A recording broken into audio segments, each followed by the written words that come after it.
जैसे आप सुनते हैं ना कि a movie is made on the editing table, वैसे ही a case is made on the lawyer's table. दहेज प्रथा आज की तारीख में कहाँ है? अगर है भी तो जो पुअर सोसाइटीज़, इलिटरेट या ऑर्थोडॉक्स सोसाइटीज़ हैं वहीं पे एग्जिस्ट करती हैं। लेकिन जो पढ़ा लिखा सभ्य समाज जिसे आप कहते हैं, एक एफ्लुएंट सेक्शन ऑफ सोसाइटी, वहाँ कहाँ है? ऐसा मैं सोचता था। लेकिन कुछ समय पहले मेरे किसी नोन के यहाँ पे कुछ शादी का कुछ बातें वगैरह चल रही थी, तो मैं वहाँ डायरेक्टली या इनडायरेक्टली एंगेज था। तो वहाँ मुझे कुछ ऐसी बातें, कुछ ऐसे कन्वर्सेशन सुनने को मिली, एक ऐसा माहौल बनते देखा मैंने, एक ऐसा एक्सपीरियंस हुआ जिससे मेरे को समझ में आ गया that today marriage is no more a sacrament. जो हम कहते हैं ना, हमारा हिंदू कल्चर है कि शादी 7 जन्मों का पवित्र बंधन है, अब ऐसा नहीं है। अब ये एक सिर्फ और सिर्फ इनकम अपॉर्चुनिटी है।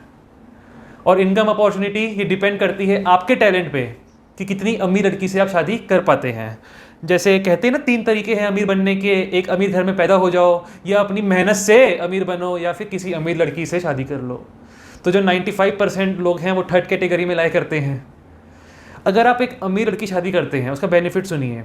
आपकी शादी तो होगी ही करोड़ों की, शादी के बाहर एक अच्छी गाड़ी भी खड़ी होगी और आपको करोड़ों की ज्वेलरी भी मिलेगी। ये तो हुआ वन टाइम जो आपको रिटर्न मिलेगा, लेकिन रेकरिंग रिटर्न भी हैं इसके अंदर। कैसे? शादी के बाद आफ्टर फंक्शंस भी होते हैं, वहाँ पे सालों सालों आफ्टर फंक्शन चलते हैं, जिसमें मिलोगे तो गिफ्ट वगैरह मिलेंगे, आपको मिलनी मिलेगी। मिलनी में अगर एक अमीर लड़की है तो आपको 4 सोने की बिस्किटें मिलेंगी। तो ये सब आपको बेनिफिट मिलता है। इसके पीछे जो कारण है, जो मैं समझता हूँ, वो है एक मानसिकता कि लड़की एक प्रॉब्लम है, और लड़के वाले सोचते हैं कि क्योंकि हम आपकी प्रॉब्लम आपसे ले रहे हैं तो बदले में कंपनसेशन भी तो लेंगे। अब इस कंपनसेशन को कंपनसेशन ना बोल के अब दहेज बोल लो, थोड़ा अच्छा लगता है सुनने में। और लड़की का जो फादर है, जो वो है, वो क्यों देता है दहेज? क्योंकि उसका भी फ्रेंड सर्कल है, वो भी शाम में पार्क जाएगा, उसका 10 लोग बैठ के उसका इंटरव्यू लेके कि भाई कितने का संबंध है। ये रियल स्टेटमेंट है, ये मैंने अपनी कान से सुना है कि कितने का संबंध है। ये संबंध 15 लाख का है, ये 75 लाख का है, 2.5 करोड़ का है, ये 8 करोड़ का है। आप अपना बताओ बजट। अगर आपका अच्छा बजट है तो ये संबंध मिलेगा, कमज़ोर है तो ये संबंध मिलेगा। पैसे दो संबंध खरीदो, पैसे दो संबंध खरीदो। गाड़ी दोगे ना आप? मारुति फॉर्च्यूनर चलती है यहाँ पे, फॉर्च्यूनर। और अगर ये वो फॉर्च्यूनर बोल दे, फॉर्च्यूनर, जैगवार चलती है यहाँ पे। अगर जैगवार बोलते तो भाई माय बाग मर्सिडीज, मतलब कभी ख़त्म नहीं होना वो किस्सा। होटल, ये तो बेकार सा बैंकेट हॉल है, वहाँ करेंगे, डेस्टिनेशन मैरिज है, वहाँ पे उसका प्राइवेट पूल भी है, वहाँ पे जो है बियर पार्टी आपकी अच्छी होगी। बियर हम नहीं पीते, हम तो शराब नहीं पीते, हम शरीफ लोग हैं। भाई तू नहीं पीता तो क्या, तेरे मेहमान तो पियेंगे ना। मतलब शादी कर रहे क्या कर रहे हो आप? और मुझे जो लगता है इसके पीछे एक बहुत बड़ा कारण एजुकेशन सिस्टम भी है। क्यों? लड़का सोचता होगा कि भैया लाखों रुपए मैंने फूंक दिए ट्यूशन में, स्कूल में, कॉलेज में, आउटपुट कुछ मिला नहीं, बन मैं कुछ पाया नहीं, कर मैं कुछ पाया नहीं, अब शादी हो रही है, ये एक मौका है मेरे पास, this is the last chance, this is the last one ball on which I can hit a 6। ये सोच के साथ वो डिमांड करते हैं। अब आप सोचेंगे कि ऐसा क्यों हो रहा है? हमारे देश में तो कानून है, कैसे हम बर्दाश्त करेंगे ये चीज़? हमारे देश में तो लॉज हैं। लेकिन प्रैक्टिकली आप सोचिए, कानून के रखवाले कौन है? वकील, जज, IAS officer, IPS officer, police.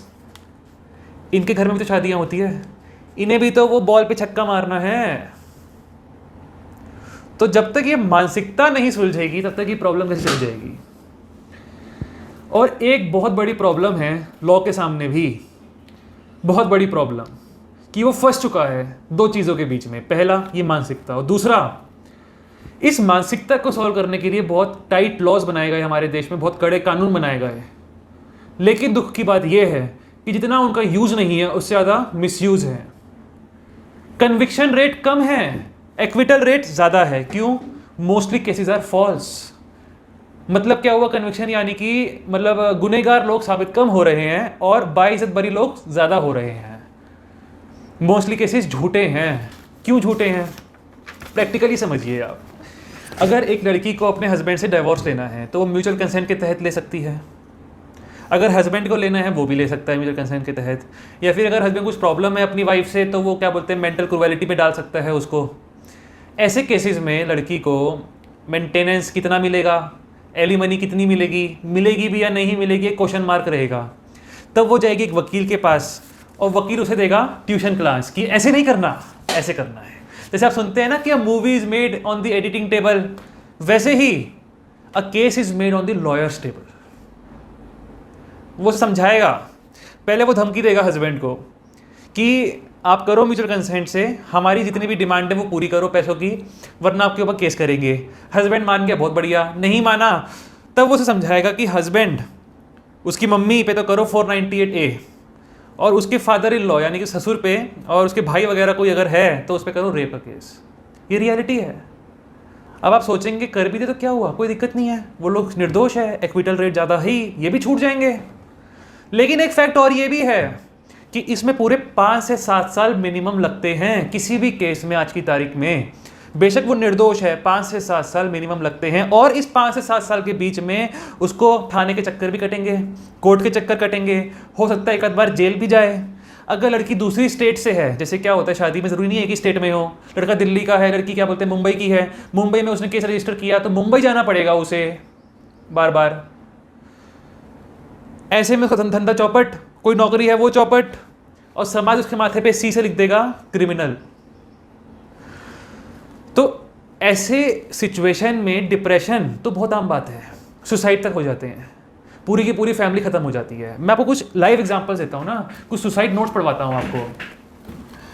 इसमें आप देखिए क्या लिखा है, man commit suicide, wife files dowry case for harassment. इसमें एक लड़का है, ये IITian है, और इसने अपने गुड़गांव में अपनी अपार्टमेंट की बालकनी से कूद के जान दे दी। मरने के बाद इसकी वाइफ ने एक तो इसके फैमिली पे डाउरी हरेसमेंट का केस किया, और भी बहुत सारे इल्ज़ामात थे। इसके फादर ने बताया ये इसलिए इसने सुसाइड करी क्योंकि ये डर में था, he was in fear. Fear किस चीज़ का, कि इसको 498A के तहत इस पर झूठा केस बनाया जाएगा, और इसकी फैमिली पर भी। तो खुद पे तो कई बार सह लेता है इंसान, फैमिली को नहीं देख पाता। दूसरा सुसाइड नोट देखिए, सुसाइड नोट में इलाहाबाद हाई कोर्ट को उसने क्या बोलते हैं लिखा है। एक ये भी जवान लड़का है 30 साल का, सुसाइड करी इसने bye hanging himself from the ceiling fan. ठीक है, इसने भी ये कितना प्रताड़ित हुआ, क्या इसने कितना इसको हैरेसमेंट हुआ इस केस के दौरान, वो इसने बताया कि इसको ऑटो रिक्शा चलाया इसने जो पैसे की डिमांड थी वो ये पूरी नहीं कर पाया, और धमकियाँ मिली इसे, इसलिए ये भी सुसाइड इसने कमिट कर लिया। ये तीसरा आर्टिकल है, on women's day read the suicide note of a man who died because of a women. ठीक है, तो इस केस में चाहता हूँ कि ये वाला जो आर्टिकल है ये आप लोग भी पढ़ें, बहुत ही अच्छे तरीके से लिखा हुआ है। एक आदमी क्या फील कर रहा है, जो उसकी लिटरल उसकी फीलिंग है, वो दर्द इसमें बताया हुआ है इस आर्टिकल में, बहुत अच्छी तरीके से लिखा हुआ है। मैं सजेस्ट करूँगा आप सभी को। इसमें इसको लड़के को धमकियाँ दी, जान से मारने की भी धमकियाँ दी। इसकी फैमिली में सबको, इसकी भाभी तक को डाउरी में फंसा दिया, डाउरी हैरेसमेंट के केस में।